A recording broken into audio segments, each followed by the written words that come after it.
Maya Collins sat on the metal steps outside her father's office, listening to the angry voices coming from inside.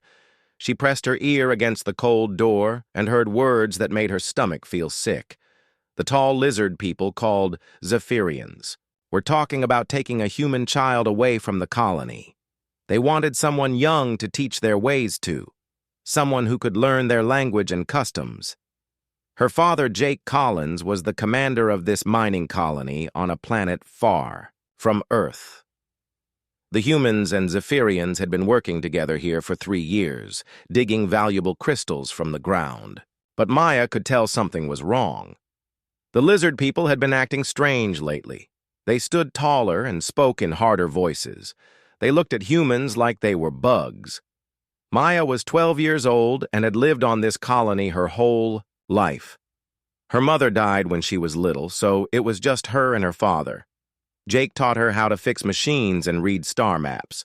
He told her stories about Earth and promised they would visit someday. Maya loved her father more than anything in the whole universe. The door opened suddenly and Maya fell backward.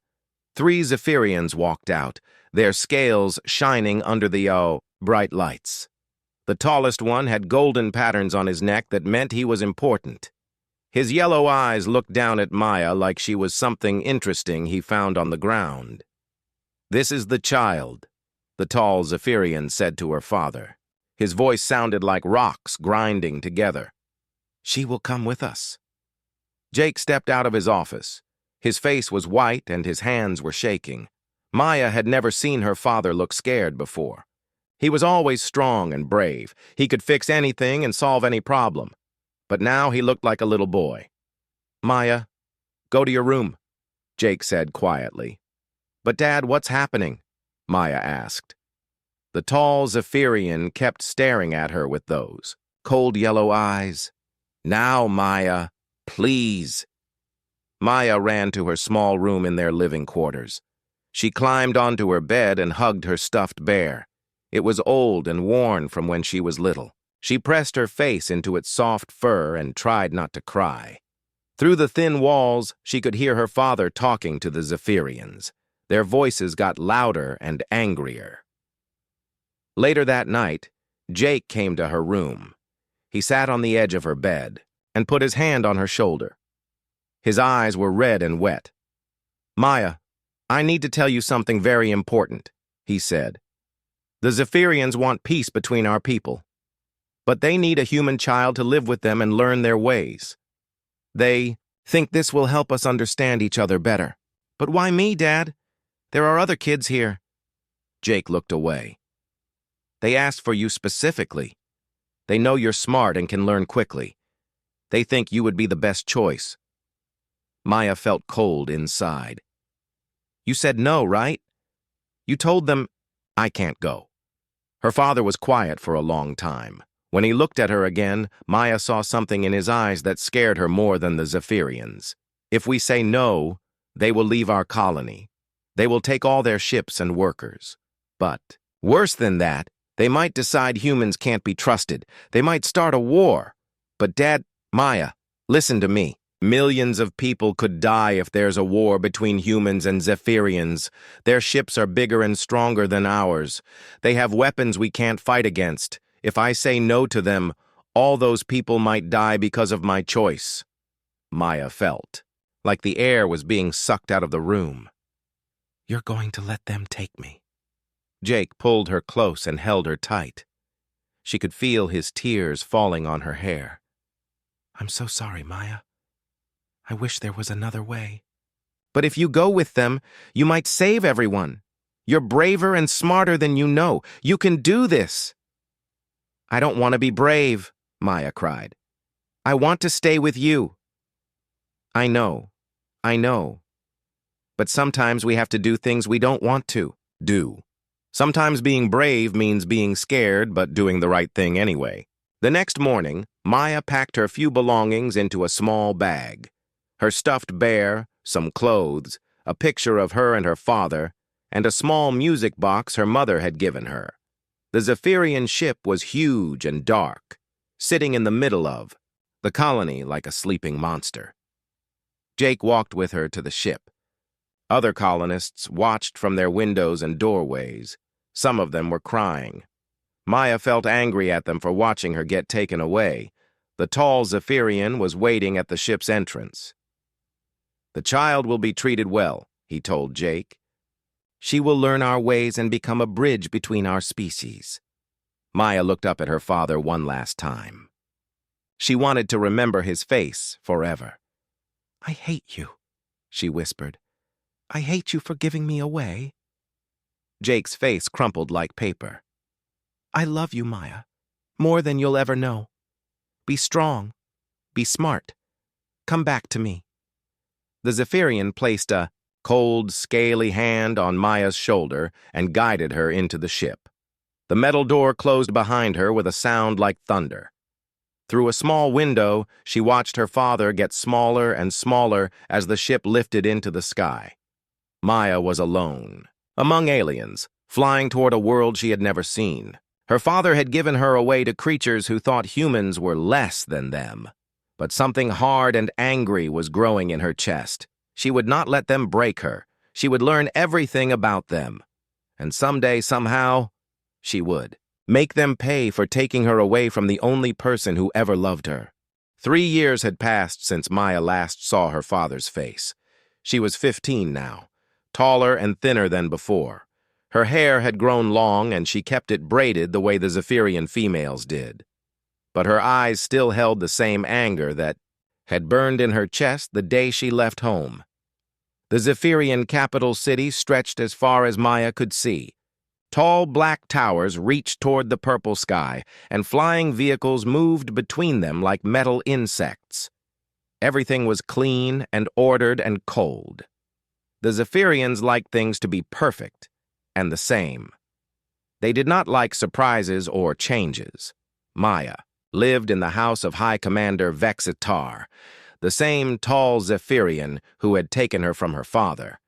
His house was huge and empty, with smooth walls and no decorations. Maya had a small room on the top floor where she studied Zephyrian language and customs. She was good at learning their ways, but she never forgot she was different. Every morning, Maya attended classes with young Zephyrians. They learned about logic and order and control. The teachers always said the same things. Emotions were weakness. Humans were chaotic and unpredictable. Zephyrians were superior because they could control their feelings and think clearly. Maya sat in the back of the classroom and said nothing. She watched and listened and remembered everything. The other students treated her like a strange pet that could talk. They asked her questions about human emotions like she was a living experiment. Maya answered their questions, but never told them what she really thought. During lunch, Maya ate alone in the corner of the large dining hall. The Zephyrian food was bland and colorless, nothing like the warm meals her father used to make. She missed the taste of earth spices and the smell of fresh bread. She missed sitting across from her father and talking about their day.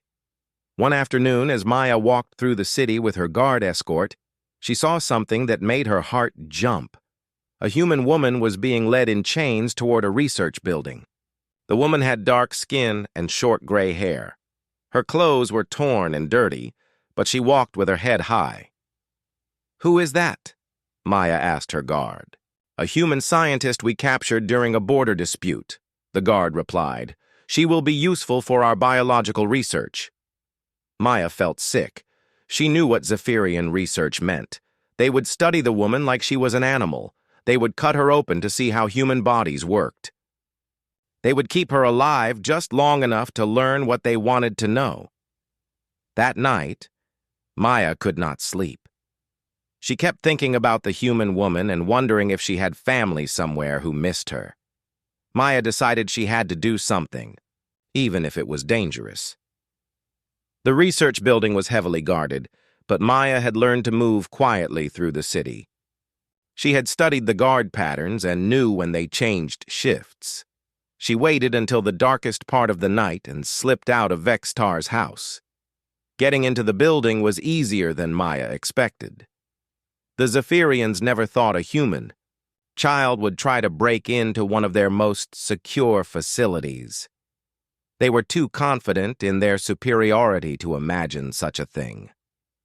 Maya found the woman in a small cell in the basement. She was sitting on a metal bench staring at the wall. When she saw Maya, her eyes went wide. "What are you doing here, child?"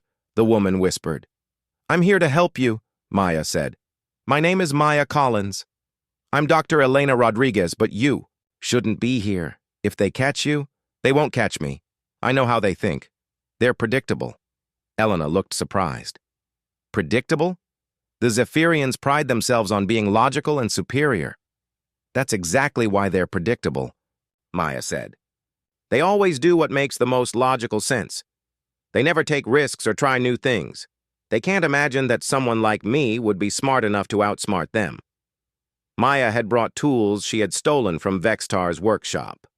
She worked on the electronic lock while Elena watched in amazement. Maya's small fingers could reach places adult hands could not. Her human intuition helped her understand the machine in ways Zephyrian logic could not. The lock clicked open, and Elena was free. Maya led her through the dark corridors, avoiding the guards and security cameras. They made it to a service tunnel that connected to the city's underground transport system. "How did you know about this place?" Elena asked as they crawled through the narrow tunnel. "I've been watching and learning for 3 years," Maya said. "The Zephyrians think humans are stupid because we show emotions. But our emotions make us creative. We can think of solutions they would never consider." They reached an abandoned section of the transport tunnels where Elena could hide. Maya brought her food and water over the next few days. During their time together, Elena taught Maya things about being human that she had almost forgotten. "The Zephyrians are wrong about us," Elena said. "They think emotions make us weak, but emotions give us strength. Love makes us fight harder. Anger gives us courage. Fear keeps us alive. These are not weaknesses. These are the things that make us human." Maya listened to every word. For 3 years, she had been told that everything human about her was wrong and inferior. But Elena helped her remember that being human was not something to be ashamed of. "You're special, Maya," Elena said. "You understand both species now. You can see things that neither humans nor Zephyrians can see alone. That makes you dangerous to them." "Dangerous how?" "Because you know their weaknesses. You know they're not as superior as they think they are. And someday, that knowledge might save our people." Maya helped Elena escape the planet on a stolen transport ship. Before Elena left, she gave Maya a small communication device hidden inside what looked like a normal pen. "If you ever need help, use this to contact the human resistance," Elena said. "And remember, Maya, you are not alone. There are humans out there who are fighting for our freedom. Someday, you might be able to help them too." After Elena was gone, Maya returned to her life in Vextar's house. But something had changed inside her. She was no longer just a scared child trying to survive. She was someone with a purpose. She began to pay closer attention to the things she heard in Vextar's meetings. She started remembering details about Zephyrian military movements and political discussions. Maya realized that her position in Vextar's house gave her access to secrets that could be valuable to the human resistance. She was no longer just a prisoner. She was a spy in the heart of enemy territory.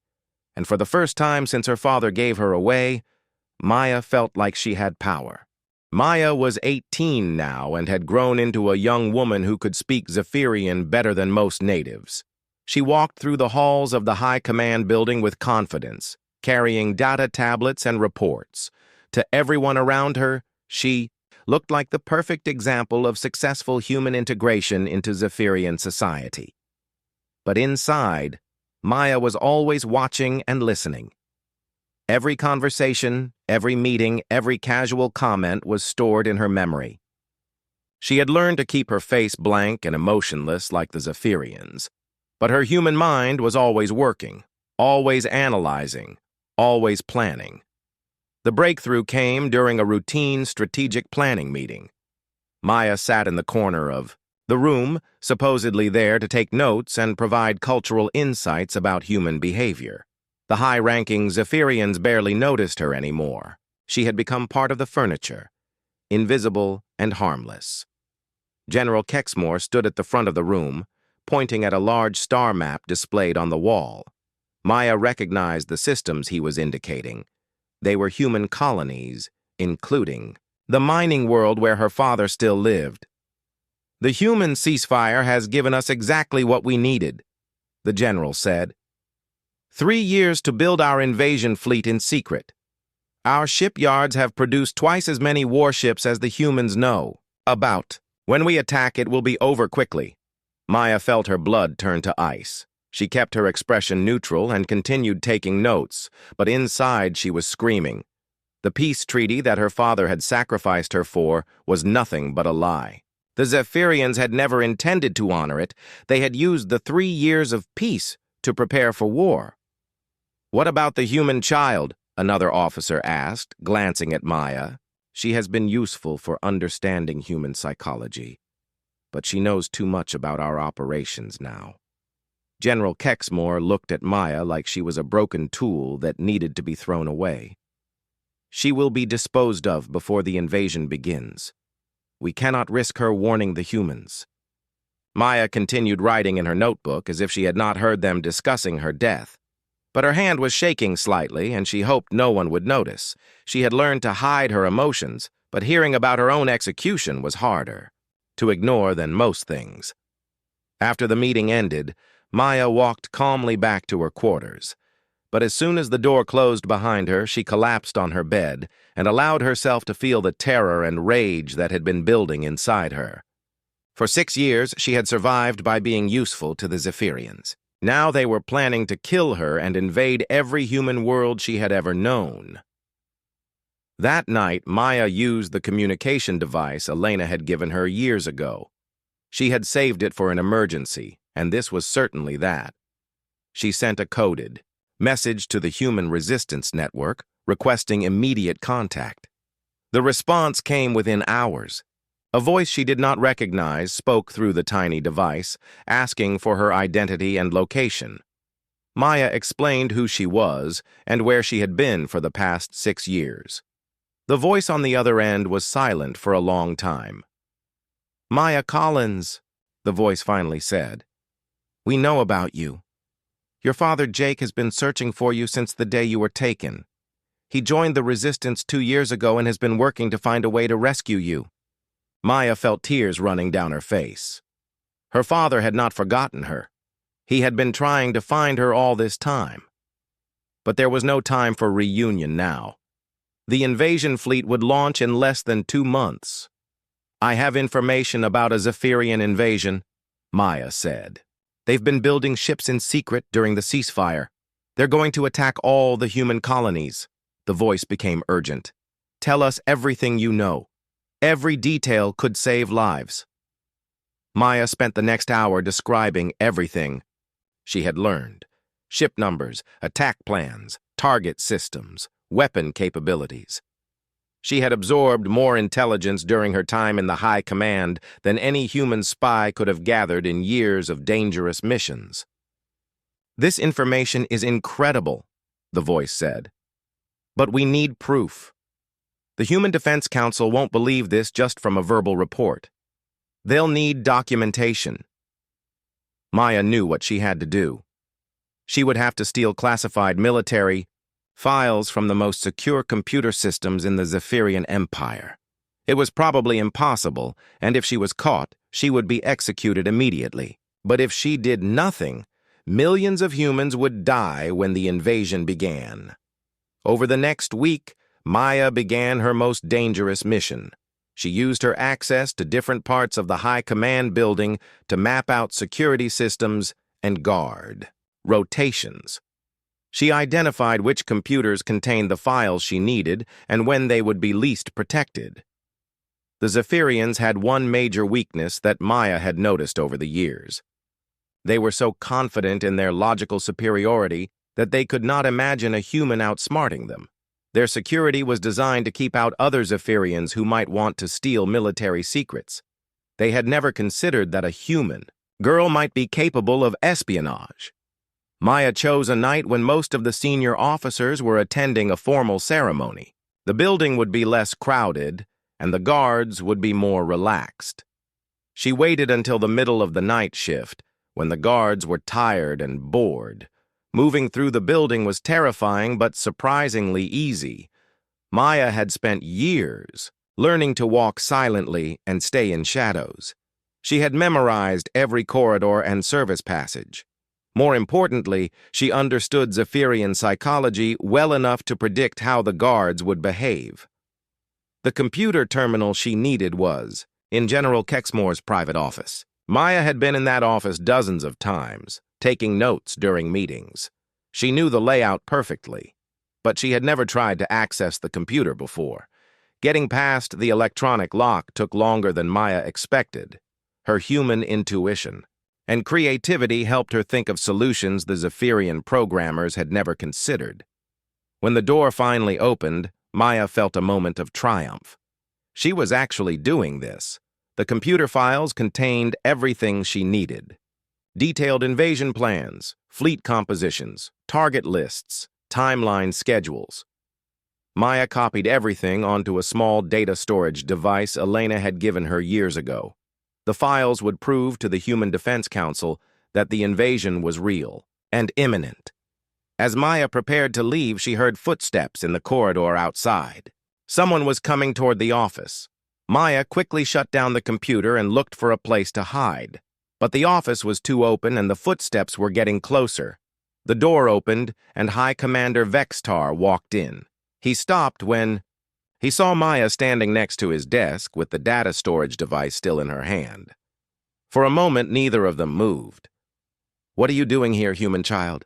Vextar asked in his cold, grinding voice.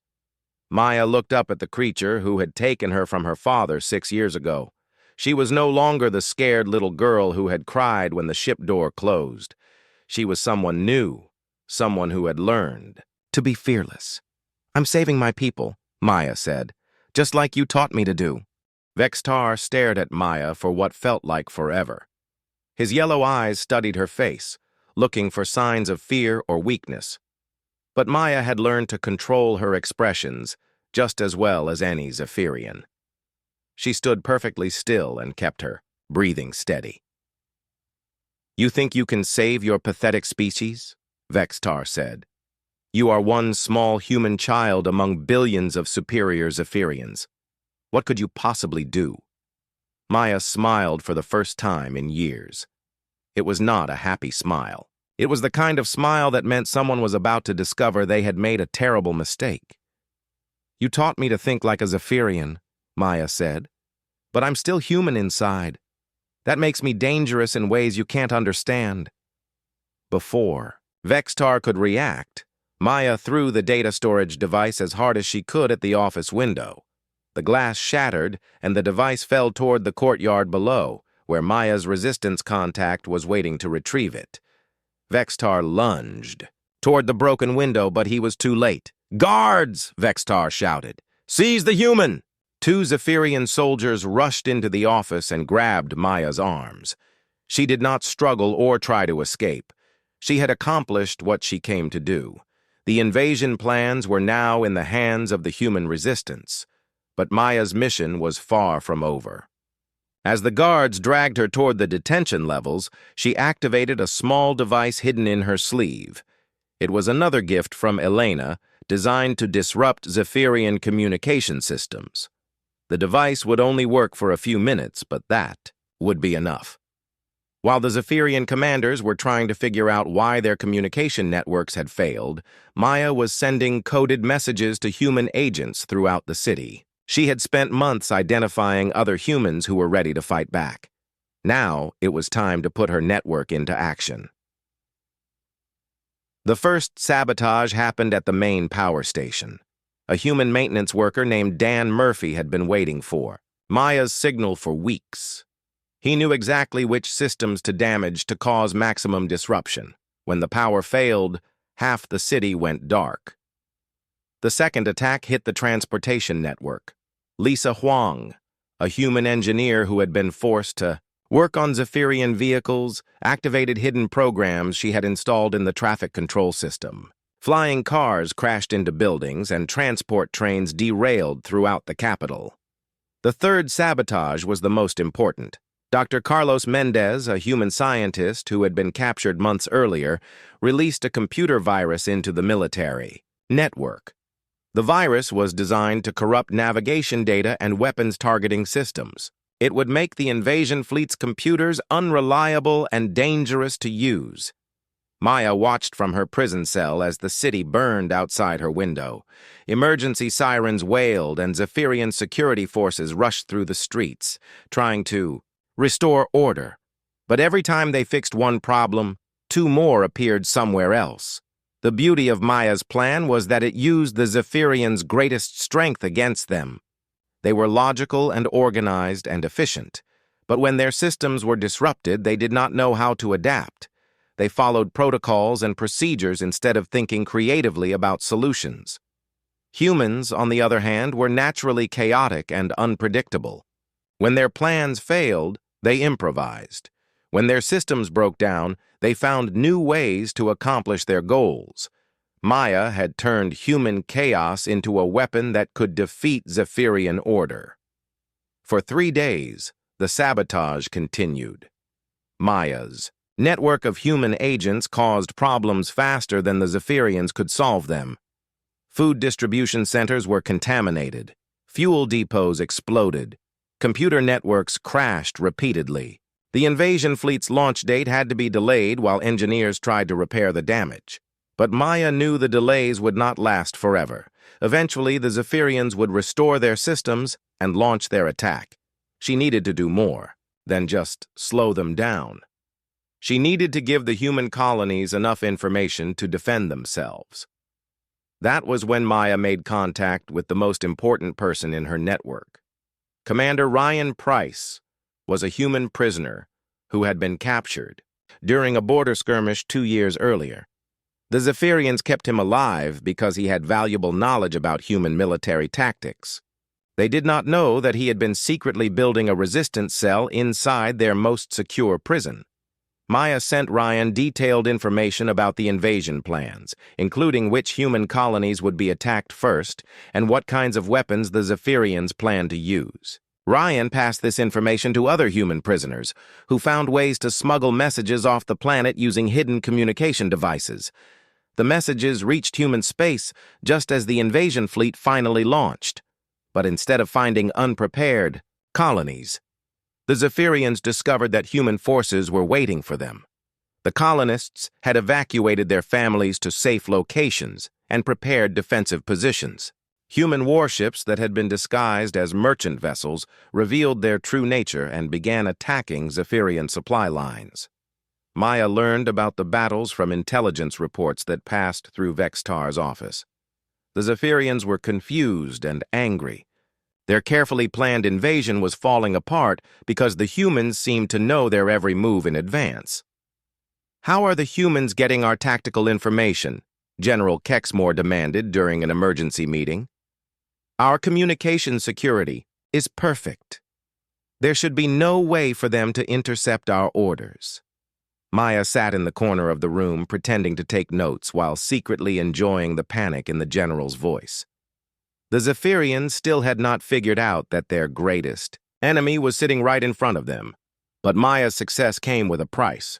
The more damage her network caused, the more suspicious the Zephyrians became.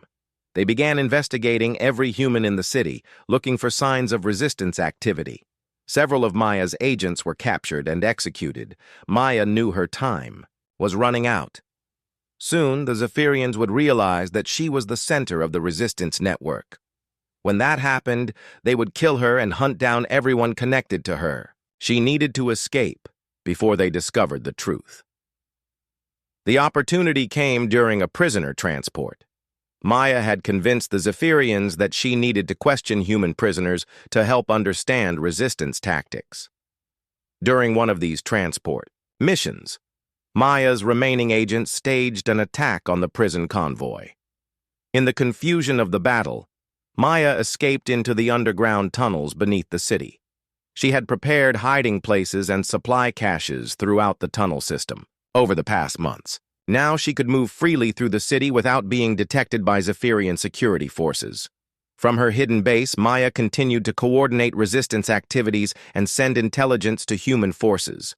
But she also began planning something much more ambitious.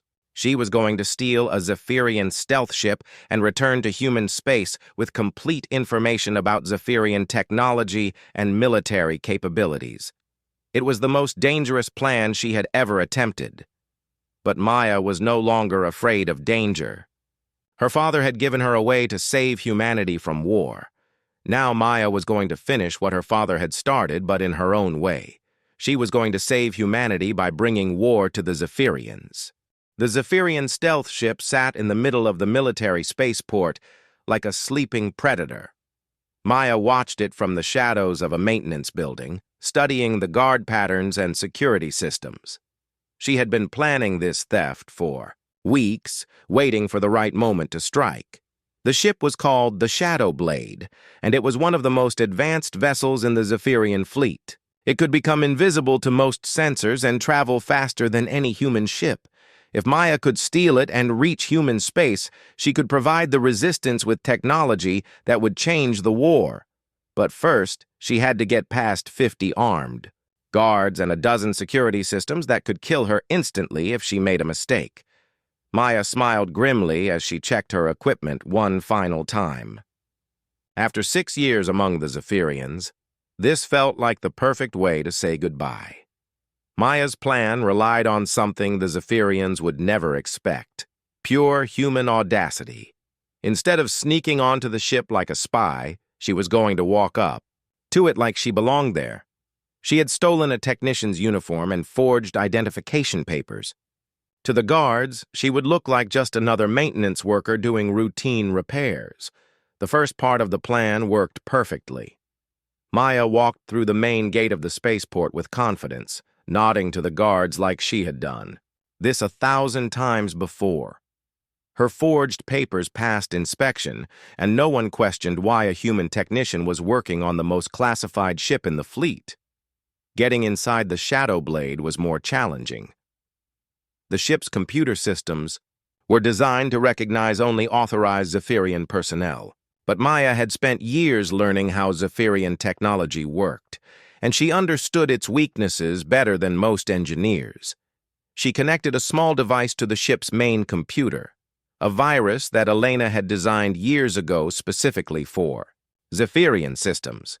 The virus slowly took control of the ship's security protocols, making it think Maya was an authorized pilot instead of an escaped prisoner.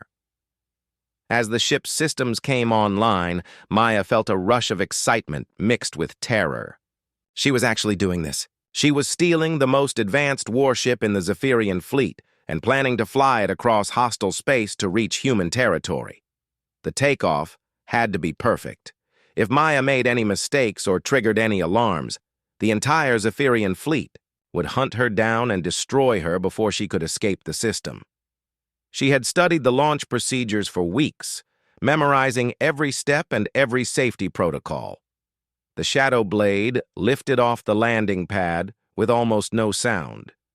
Maya engaged the stealth systems immediately, making the ship invisible to Zephyrian sensors. On the traffic control screens, it would look like the ship was still sitting on the ground, but Maya knew the deception would not last long. Within hours, someone would notice that the Shadow Blade was missing. The entire Zephyrian fleet would begin searching for her, and they knew this region of space better than she did. Maya set course for the nearest human outpost, a mining station on the edge of occupied territory. It would take 3 days to reach it, and Maya had to avoid dozens of Zephyrian patrol ships along the way. But the Shadow Blade's stealth technology was better than anything the Zephyrians had ever given humans access to before. During the long journey through space, Maya had time to think about everything that had happened since her father gave her away. She had been angry at him for so long, hating him for choosing duty over love. But now she understood that his choice had put her in the perfect position to help her people when they needed it most. The human outpost was a small collection of metal buildings orbiting a dead planet. When Maya's ship appeared on their sensors, the station's commander almost started shooting before Maya could identify herself. Human forces had learned to be suspicious of any unknown vessel. "This is Maya Collins, requesting permission to dock," she said over the communication system. "I have critical intelligence about Zephyrian military operations." The voice that answered made Maya's heart stop beating for a moment. It was older and more tired than she remembered, but she would recognize it anywhere. "Maya? Is that really you?" "Hello, Dad." Jake Collins was waiting for her when Maya's ship docked with the station. He looked older and grayer than she remembered, with new lines around his eyes and scars on his hands. But when he saw her, his face lit up like the sun. They hugged each other for a long time, neither of them able to speak. Maya had imagined this moment thousands of times during her years among the Zephyrians, but the reality was both better and more complicated than her dreams. "I'm sorry," Jake whispered. "I'm so sorry for what I did to you." "I know," Maya said. "I understand now. You did what you thought was right." Maya shared everything she had learned during her time on the Zephyrian capital world. The intelligence she provided helped human forces win several major battles and forced the Zephyrian invasion to retreat. But the war was far from over, and Maya's information would only be useful for a limited time. The most important thing Maya brought back was not information, but proof that humans could fight back successfully against Zephyrian superiority. Her escape had shown that human creativity and determination could overcome alien technology and logic. Maya became a symbol of human resistance throughout the colonies. Her story spread from world to world, inspiring other humans to fight back against their oppressors. Young people who had given up hope began to believe that victory was possible. But Maya herself was not interested in becoming a symbol or a hero. She had work to do. The war was still raging, and there were other humans trapped behind enemy lines who needed rescue. Maya began training other agents to infiltrate Zephyrian territory and gather intelligence. She also worked with human engineers to reverse engineer Zephyrian technology from the Shadow Blade. The stealth systems and advanced engines were copied and installed on human ships, giving the Resistance capabilities they had never had before. The war lasted for 2 more years, but the outcome was never in doubt after Maya's escape. The Zephyrians had lost their advantage of surprise and technological superiority. More importantly, they had underestimated human determination and creativity, a mistake they would not have the chance to make again. When the final peace treaty was signed, Maya was there as one of the human negotiators. She sat across the table from Vexitar and other Zephyrian leaders, no longer a frightened child, but a confident young woman who had helped defeat an empire. "You were right about one thing," Maya told Vexitar during the negotiations. "You did teach me to save my people. Just not in the way you expected." After the war ended, Maya could have returned to a quiet life on her father's mining colony. But she had seen too much of the galaxy to be satisfied with such a small world. Instead, she joined the new Human Defense Force as an intelligence officer, using her unique knowledge of alien psychology to help prepare humanity for future challenges. Maya never forgot the lesson her father had taught her, even though it had taken her years to understand it. Sometimes the people who love us most have to make the hardest choices. Sometimes being saved means being abandoned first. And sometimes the greatest acts of love look like the greatest betrayals. Her father had given her away to prevent a war, but Maya had learned something he never expected. The best way to prevent war is not to surrender to bullies, but to become strong enough that they fear to attack you. Maya had become that strength for humanity, forged in the fires of abandonment and tempered by years of survival among enemies. When people asked Maya how she had found the courage to do impossible things, she always gave the same answer. Fear had never been her enemy. Fear had been her teacher. It had taught her to be careful and clever and patient. But most importantly, it had taught her that courage was not the absence of fear, but the decision to act in spite of it. Maya Collins had been given away as a child, but she had found herself among the stars. And in finding herself, she had saved everyone she loved.